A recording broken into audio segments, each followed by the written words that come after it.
Welcome back. We'll get started in a few minutes as folks are coming back from lunch. Hopefully you were able to take a little break and get something to eat in between the sessions. We will get started in just a few minutes.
For those who just joined, well, we're going to get started in a minute or so. Give everyone an opportunity to come back from your break or lunch and to join back in the webinar here.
Okay, welcome back and good afternoon.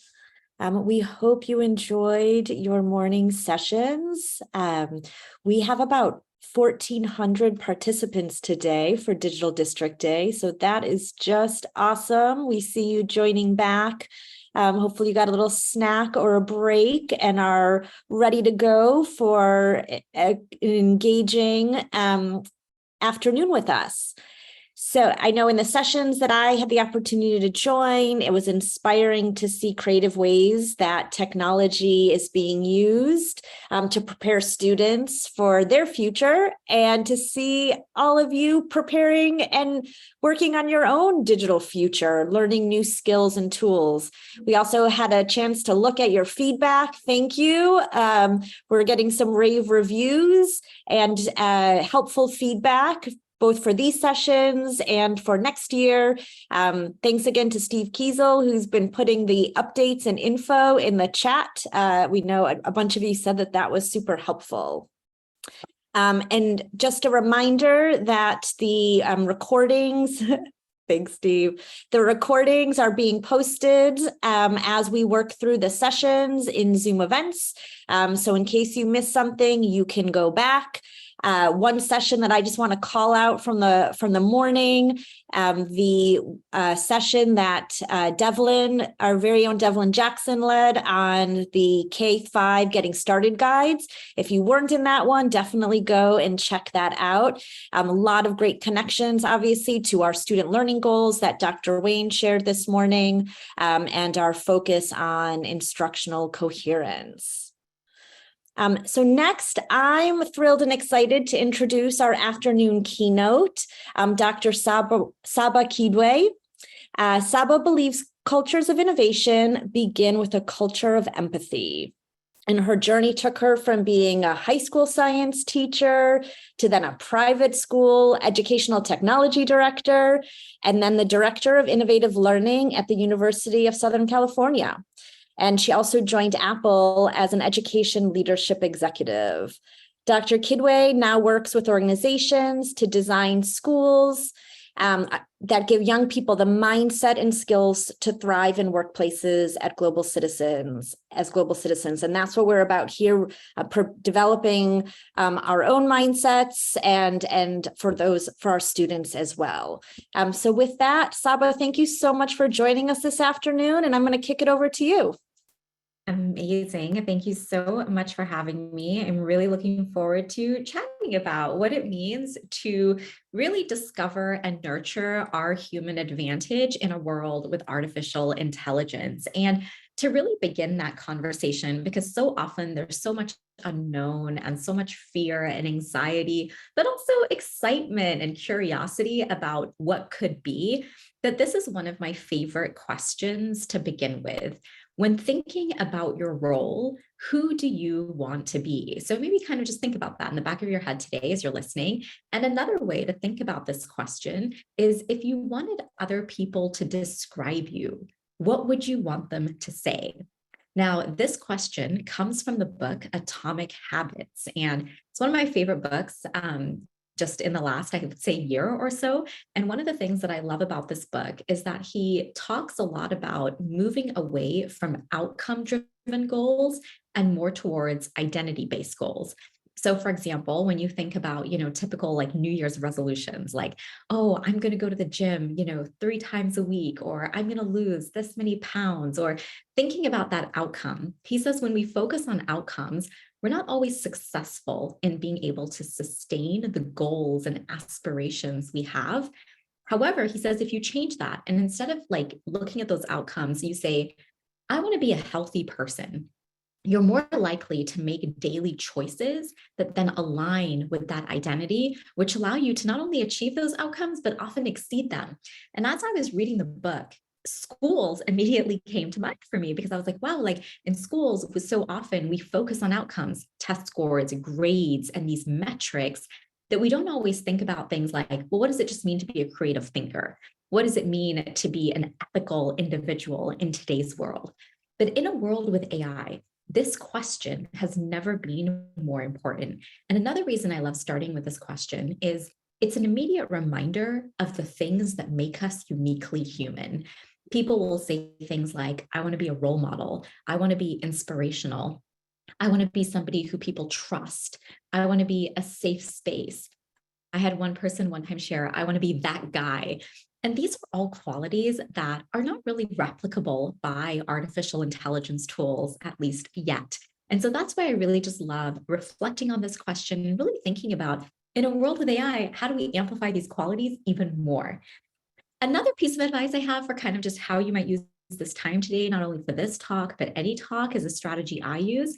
And that's when I hear an idea that I am curious about, or an idea that I want to know more about, I like to say, how might we, as I think about that idea? So for example, if you think about the question I just asked, well, how might we ask our students to think more critically about who they want to be in a world with AI?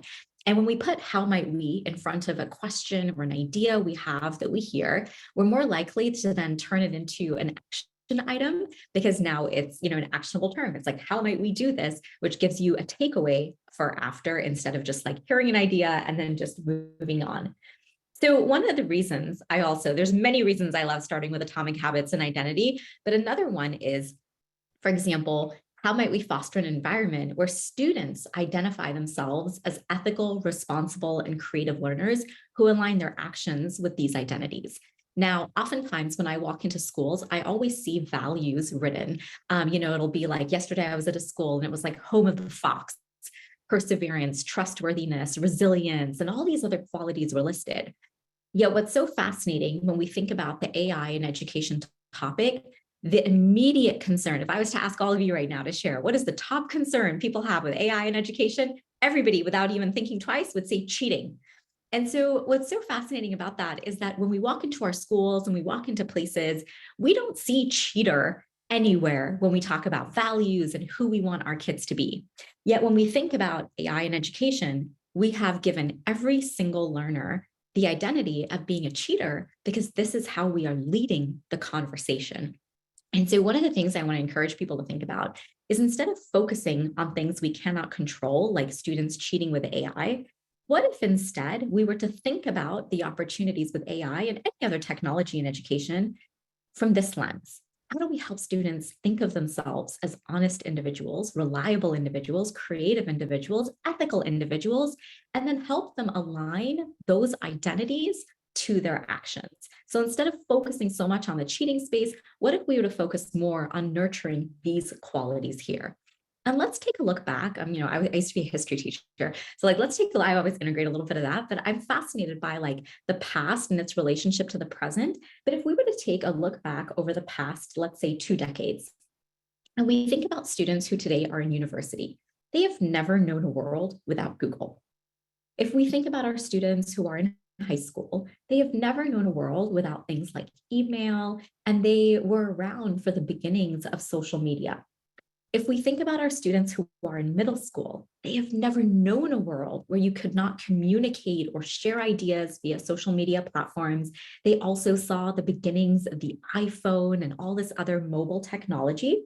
And then if we think about our little learners, those in elementary school, they have never known a world where they could not command technology with a swipe or with their voice. And I think for any of us who have been around them, we always see them want to swipe any single device it is that they see.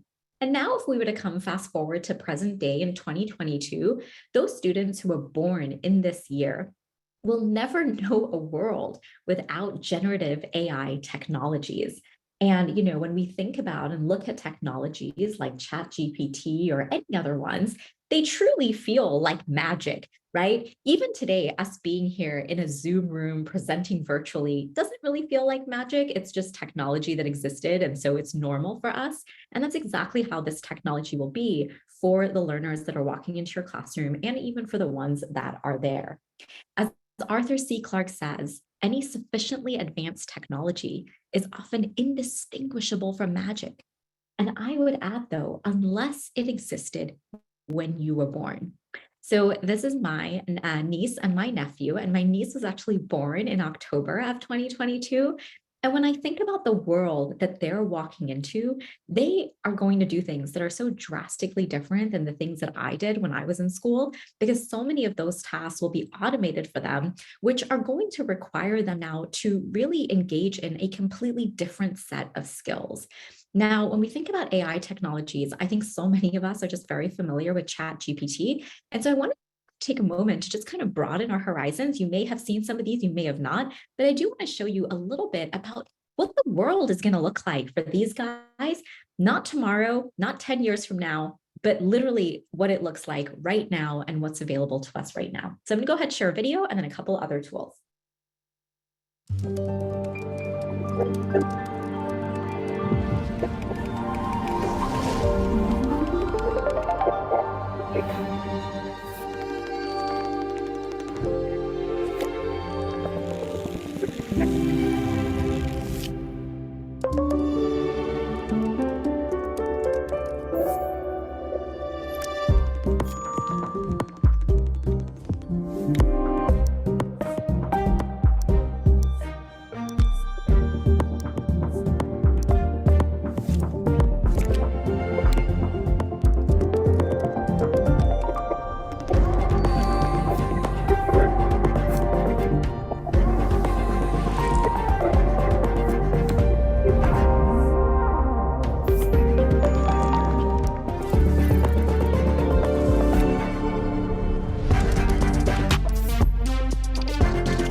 thoughts that immediately come to my mind when I see that video, but one of the first ones is my niece and nephew will probably never create slide decks the way I created slide decks in my life. But what's interesting is, while a lot of people might say things like, well, where's the critical thinking and how will they develop those skills?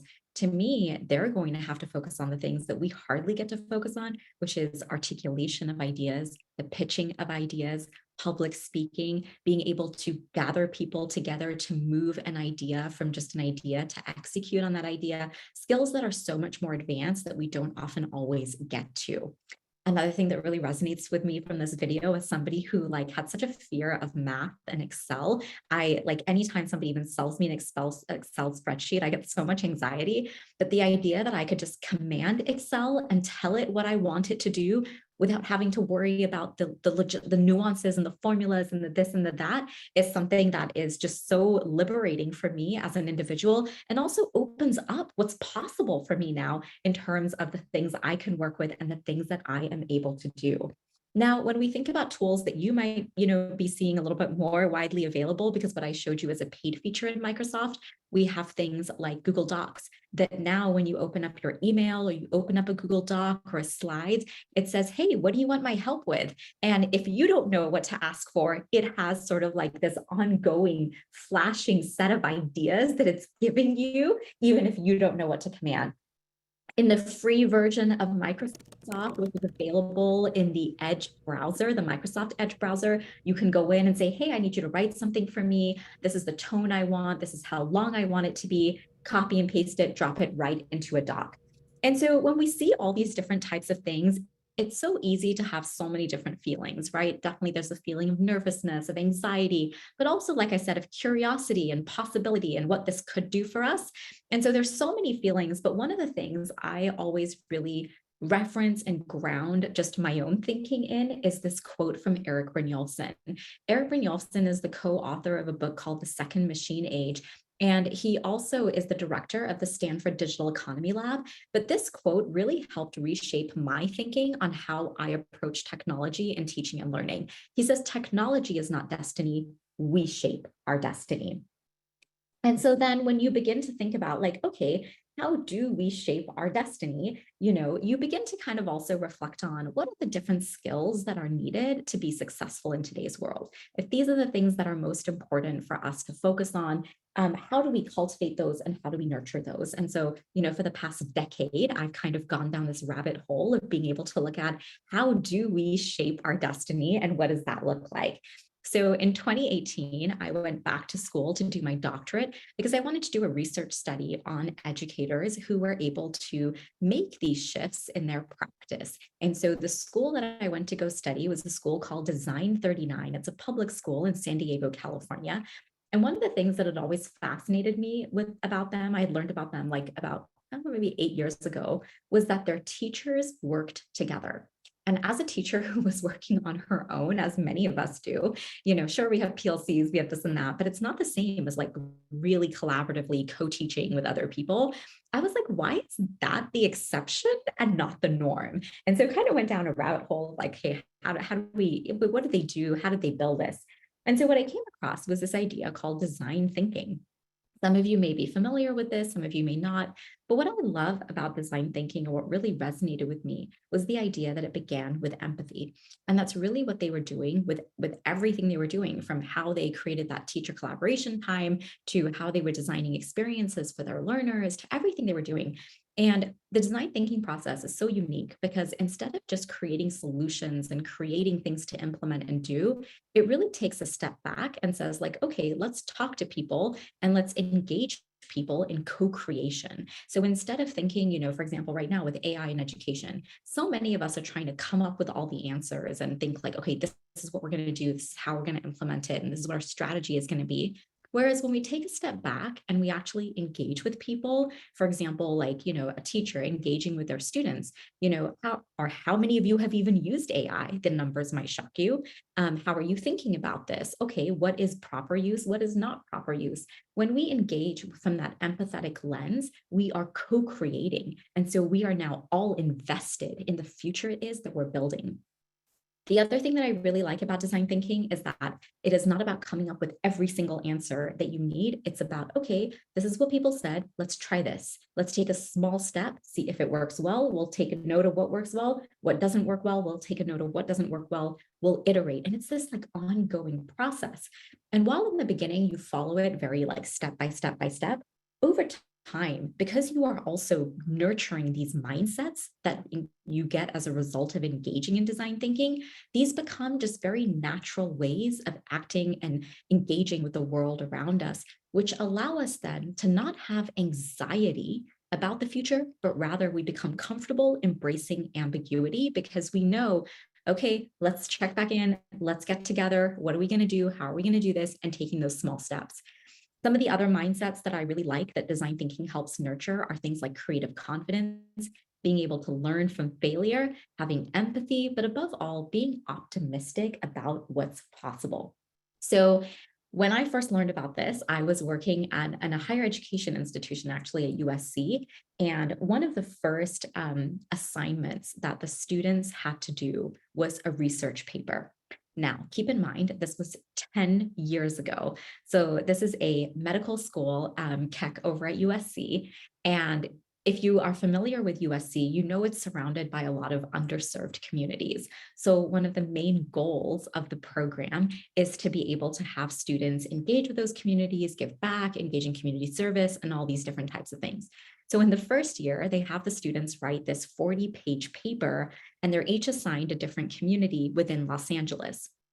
And so the goal of the paper is to help the kids develop empathy with the communities they're going to serve. However, if any of you were to guess, most of these kids are just basically Googling all the answers and writing this paper together, which completely defeats the purpose because they're not going out there, forget developing empathy, they're not even meeting anybody from the community. So what we did was we just changed the prompt. We did not need more time to do this. We didn't need anything at all. We just changed the prompt. And instead of telling the students just go write a research paper on this community with on these areas and topics, we said, if this community had a message for healthcare providers, what would that message be? 10 years ago, it was an answer that you could not find on Google. And in 2023, it's an answer that you wouldn't really be able to get from ChatGPT either. And so same thing, right? Like we're still doing the research, we're still doing the writing. If anything, those elements become even more important because you can't go create a documentary or a mini video without the basics down. And so they still had to do those tasks, but because we had the technology, we were able to have them do new things that previously they couldn't have done. And so I want to show you this excerpt because I went back and I was watching the video and I was fascinated by this one quote that this student shared here. Difference that I saw between like writing a paper versus actually going to the community was that on paper, Boyle Heights, there's a lot of crime. You can in the news, it's always about like people getting shot and just a ton of crime and gangs and things like that. But when you're actually talking to the people who live there, they talk about how how they feel totally safe walking around at night. They feel it's such a tight-knit community that they just sort of they're totally fine in the neighborhood. Everyone sort of helps each other out when they need it, and it's a very different sense than what you see. So for a project. So I thought that was so fascinating. It was a video from 10 years ago where she's sharing like, this was the difference between writing a paper and doing a video. And so the reason I share that is because I think so many of us already know how engaging these projects are. We have the devices, we have the technology. And so with the artificial intelligence, it's almost like we're like, oh no, what are we going to do? But the reality is like, I think many of us already know, like those are the kinds of projects we enjoy doing. We enjoy facilitating. We enjoy watching students build and create and do. And so sometimes it's not so much like revamping and throwing everything out. It can just sometimes be something as simple as tweaking a prompt to have students engage in really higher level thinking. Now, here was where the problem always was, and that is like time, right? When you think about these projects that we've talked about, like with iPads, Chromebooks, whatever, time has always been our biggest barrier. In fact, if you look at the study from McKinsey, they look at how teachers spend on average about 50 hours of their week. And you can see so much of the time is, on things like evaluation, administrative tasks, prep tasks, And very few of the amount of the time is spent on things like social emotional engagement, student coaching, advisement, and all those kinds of things. And for so long, we would look at data like this and be like, oh, that's awful, we should change it. But really, we never really did anything. But this is to me where I would come up with another how might we, right? So like one thing I ask when I see a chart like the one McKinsey just shared is, okay, if our time is being spent in these ways and we need to free it to be able to focus on what matters most, how might we leverage the power of AI and the machine learning to be able to free up our time? And that's really sort of the essence of how we should think in general. It's so helpful to be able to really zone into what do humans do best, what do machines do best, and what does that collaboration between humans and machines look like? So I teach a course called the AI Bootcamp. And in that course, one of the first activities we have people do is just map their schedule. I always say time is like money. If you don't know where your dollars and your money is going, how will you ever save or build any financial goals? And it's the same with time. If you don't know where every minute of your day is going, how will you ever assess it to be able to say, okay, I'm wasting time here?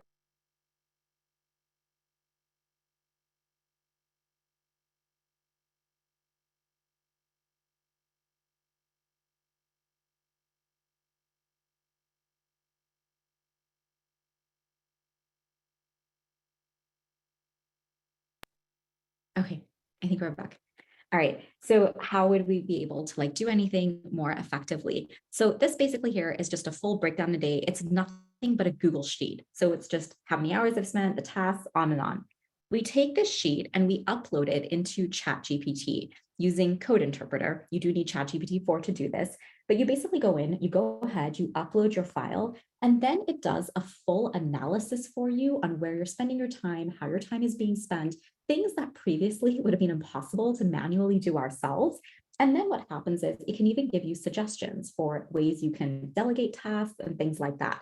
And so instead of looking at McKinsey's data and McKinsey's chart, we can now begin looking at our own data and our own information to think about how might we reduce the amount of time in areas that are not as efficient to open up more time for things that we wish we could do. I truly believe that when we think about AI, this is the first place we must begin so that it doesn't feel like one more thing, but we are truly being intentional about what's possible. The other thing that was always a barrier to the kind of creative projects that I shared with you was having to do the work all alone. And this to me is probably the most exciting. And so one of the things we really encourage people to think about when thinking about just this upcoming year is what is something you would really like to try, but what is the barrier in your mind that's holding you back? This is where we believe people should start when thinking about how to leverage AI tools. To do this effectively, we created a framework called Spark. And Spark is basically a conversation prompt guide to help you have better conversations with not just ChatGPT, but any AI tool you're using. By being more specific about the situation you're in, the problem you're facing, the aspirations you have, and the desired outcomes you're looking for, the very specific measurable results. And the last one is my favorite. It's Kismet. It's asking the AI tool, what have I not thought of? Like, is there something I'm missing? Are there any ideas or suggestions you have that I didn't think of? One of the most important things when you're using this is to make sure you're not including any identifying information, names, anything like that, and it doesn't need it either. Like you can talk about whatever your problem or your situation is without identifying information, but being able to go into this level of depth is going to help you move away from prompts like this, create a math lesson plan where it will still give you an answer, right? It will be like, okay, cool, like this is some objectives, here's what students should do, but you'll notice it's very cut and dry. Let's get worksheets and, direct instruction. Whereas when we go in using Spark and more context, now all of a sudden we're saying, okay, I want to do a math activity on fractions, but I want it to be engaging. My kids are not motivated. I want to increase their motivation. And we're giving it more context. Like there's no names, there's no identifying information here. But once we put in a prompt with way more detail like that, now it's going to get even more creative. Okay, great. Let's be more engaging and interactive. Do you want to do a fraction pizza, a fraction bingo? One of my favorite ideas that it came up with was a fraction scavenger hunt. And that's when I'm like, ooh, okay, I love the idea of a scavenger hunt, but I only have one 50-minute period. How am I going to make this work? And the fact that it can time block, map it out, create it all for me allows me as the instructor to think more about implementation, how I'm going to facilitate this, how I'm going to organize my kids. Do I want to put them in groups? What do I want to do? But the fact that it's freed up my time to be able to do this so quickly means I can create more of these project-based style experiences that, to be quite honest, prior, I think was just a lot of work for a lot of people. In this example, what I also really like is it knows things like UDL. You also always want to confirm information. So in this one, we're like, okay, do you even know what UDL is? Okay, great, give me a breakdown. Let me make sure you've got it right before I move on. And now I'm going to say, okay, great. Now that I know that you know what it is, let's get to work. So I want to say, treat it like a new hire. Somebody, when we hire somebody into our organizations, we don't just say, okay, off you go. We onboard them. We talk about our vision, our mission, our values, who we are and what we do. And so AI tools need that onboarding as well as they begin doing this. But you can see over here, it is very well versed in standards. It can, align like these are the standards I need to teach. How do I integrate UDL? Maybe I want to do some design thinking. Like sky's the limit really with these tools. And so it's so nice to be able to really kind of leverage them in that way. I started today by talking about atomic habits. And, one of the other things that I've really found this to be helpful for are things like journaling. Again, things that, not everybody has these habits. And even if we do journal, let's say 5 times a week, nobody's going back through their journals and like synthesizing key themes and patterns and setting goals for the next week. I mean, maybe some people are, but not everyone. And so what I love about this tool is it can do a lot of that work for you. And so I also, and I'll share these slides, but also in here, I have an example of what the output looks like when you use ChatGPT, but also what it looks like with Google Bard. So one of the things I liked that Bard did was it actually gave me very specific questions. Okay, tell me, what are your goals for this week? What are some small actions you're going to take? And the fact that at the end of 5 days, it can synthesize the information for me is so helpful. Cut and paste, add it into a Google Doc, and you are good to go. So just very, very, very thought-provoking type ideas for what we can do.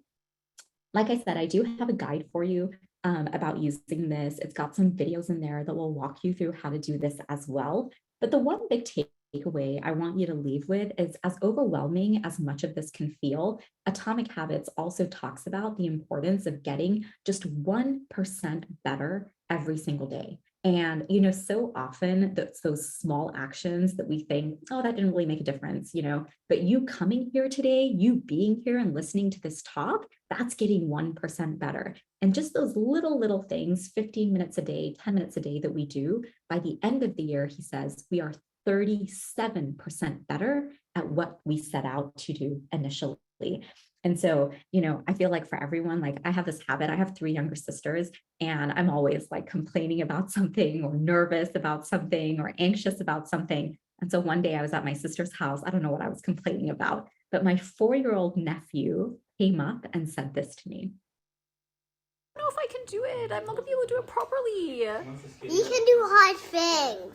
I can do hard things? Yeah, you can. Who told you that? My teacher. Your teacher? And I think it's so funny because I bet his teacher has no idea that one statement had such a ripple effect that I'm complaining and anxious about something. And this 4-year-old is like scolding me, like, calm down, you can do hard things. And it was all because of his teacher. And that is the ripple effect we have when we engage. And that is that 1% that to his teacher, probably, she doesn't even probably know that she had that impact, but that's the impact that getting 1% better at what you do does. And so I just want to leave you with this final idea from Seth Godin. He wrote a new book called The Song of Significance. And in it, he says, there's no need to be a victim of a system that has outlived its usefulness. Instead, right here, right now, you have a chance to lead, to create the conditions for change, and to enroll people in a journey that creates connection, dignity, and possibility. And as I always say, leaders are not defined by titles. They are defined by their ideas and their impact. And so I'm so excited to see the different things that you create, the different things that you do this year, because I truly believe 2023 is going to be such a defining moment in time for, when people look back at, when AI came and what things have happened and whatnot. And it's those stories that are going to, I think, inspire the future and help us all really bring our visions for teaching and learning to life. So thank you for having me. And like I said, there's a full guide, the slides, you've got everything. So yeah, good luck.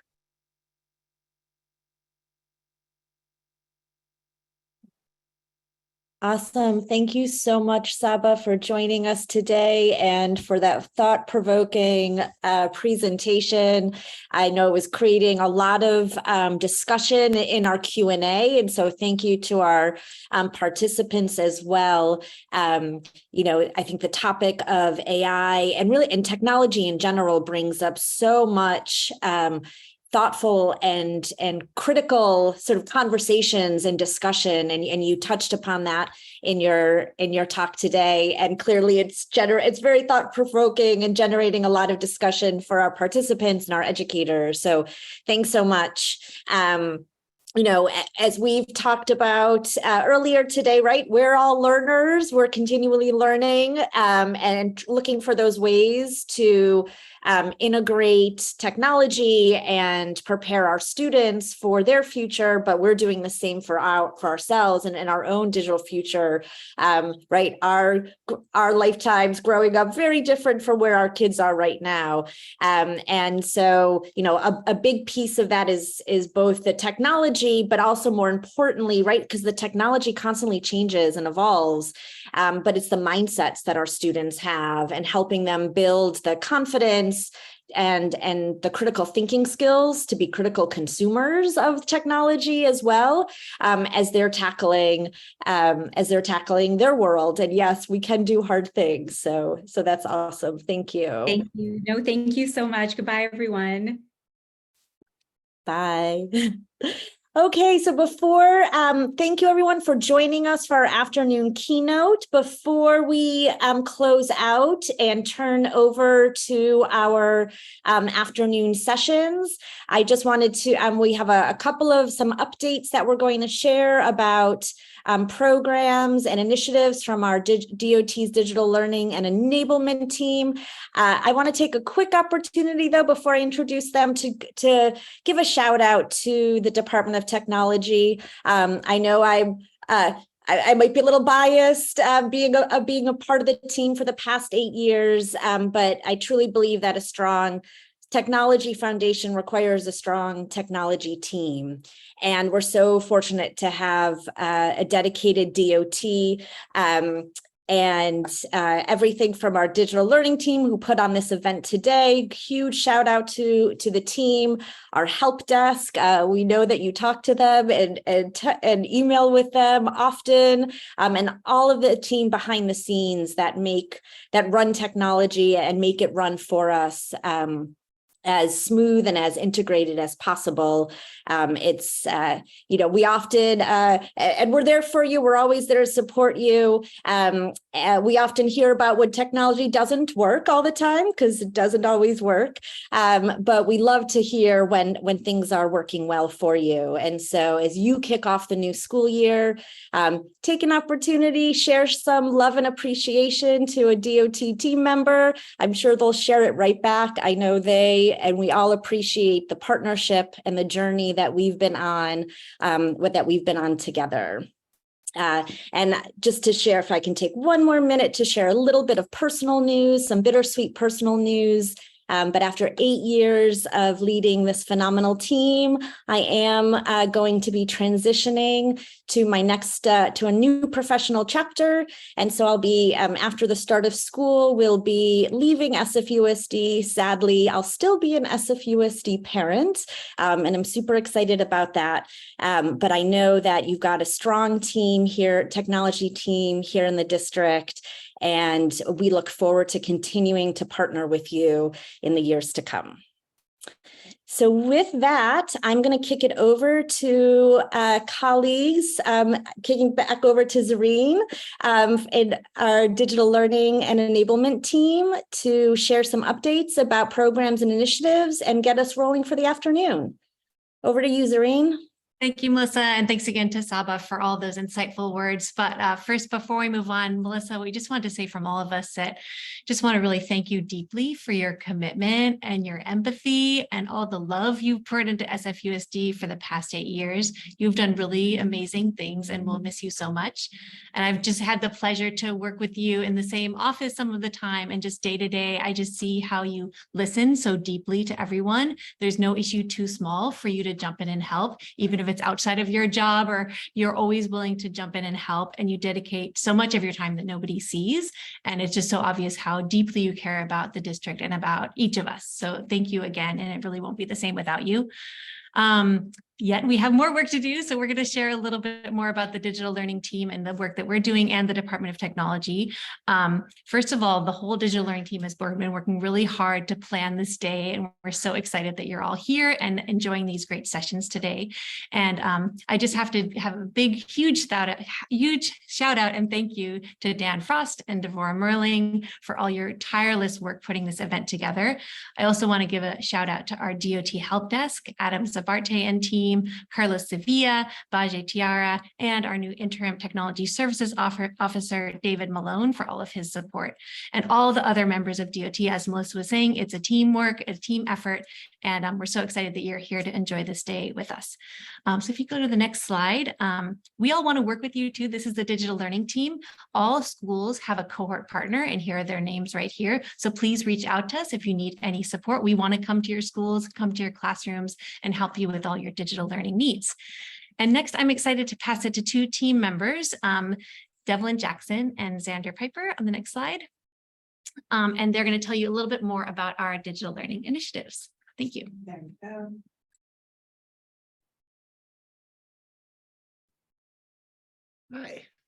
Hi, so I'm Xander Piper. I work with the high school cohort. And I'm Devlin Jackson. I support cohort 4 and family technology support.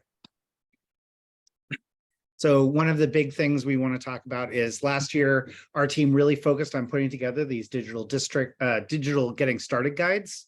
They were developed working directly with teachers. So we made sure that this was going to be the most valuable tools for all our educators. It has information on how digital learning connects to our core priorities as a district, our digital agency curriculum, where you can get help and support with technology, and several really amazing exemplar lesson plans that we hope you can use directly in your classroom. We currently have grades K through 5 completed, and grades 6 through 12 are coming soon. We would love to take this opportunity to highlight our new SFUSD digital agency curriculum. Tons of cool resources and lesson plans and activities along with parent letters. Be sure to check out the resources on our digital agency website. Google has a ton of new features and it's always expanding. Google is one of our core learning systems. And all staff have been upgraded to Google Education Plus accounts this year with a bunch of premium features. I'm really enjoying that Google Meet now has all the features that we got used to with Zoom, and I think it better integrates with my classroom and Docs, so that's what I'll be focusing on. I'm also super excited to dive into practice sets this year, which is a cool new feature. So check them out on this slide. All right, and we also have a brand new Seesaw website. Please head over there and check out the Seesaw hubs that we have for teachers, students, families, and site administrators. It has some great things there that we know you guys will love, and it's all aligned to SFUSD curriculum. So enjoy. Student safety is always a top priority at SFUSD, and that's no different in our digital spaces.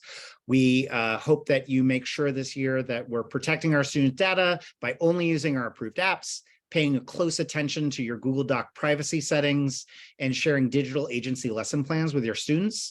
And we also want you to protect yourself too. We are working very hard always with security features, but we want you to beware of phishing scams, be sure you're using strong passwords, and everything we can do to be responsible in our digital spaces. Something that is near and dear to not only my heart, but my work here in the Department of Technology is DOT's commitment to family technology partnerships. So we have these resources here for you guys when you're ready and are already planning how to leverage SFUSD technology in your classrooms and at your school sites this year.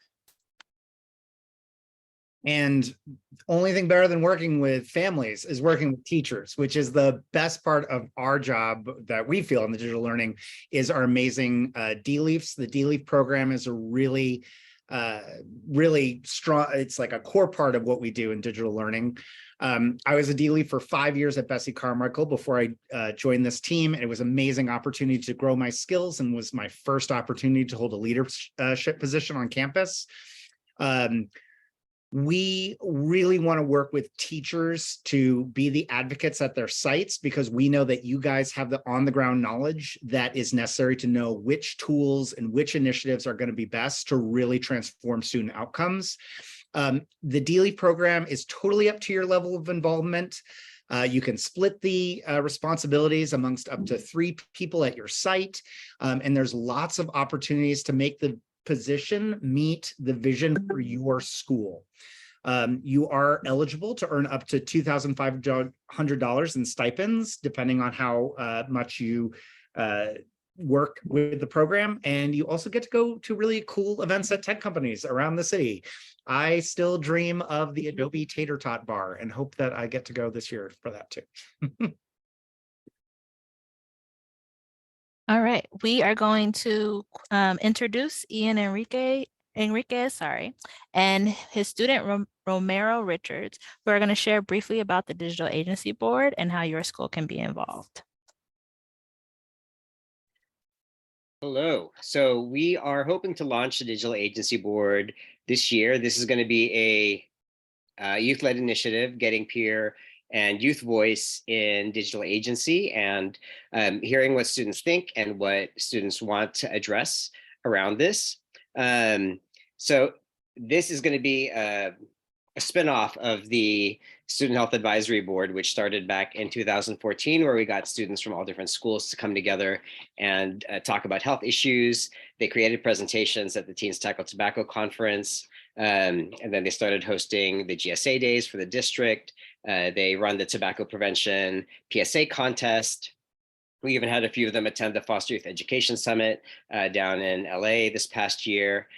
So now we're going to focus on digital wellness and have them create presentations for the district and for some of these conferences as well.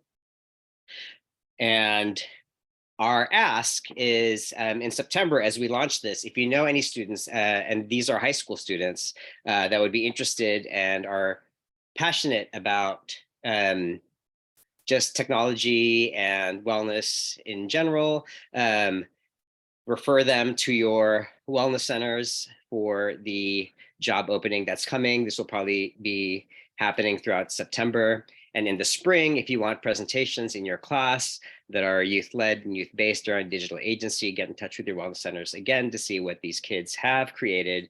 And if you're at a middle school, especially one very near a high school, you might be able to reach out to them to have the high school students come and speak at your schools. With me right now is Romeo Richards, who was part of the Student Health Advisory Board these last couple of years, and just wanting him to share his thoughts on how being a part of this changed him, or I don't know, helped your academic life or your goals or anything. Romeo, I'll pass it on to you. I remember in my freshman year, out of nowhere, Ian had asked me, do you want a job? I'm starting this this program thing, and I want you to be a part of it. And I didn't know what I was getting myself into. All I knew was it was about youth mental health, and discussing social issues that's going on in society. So,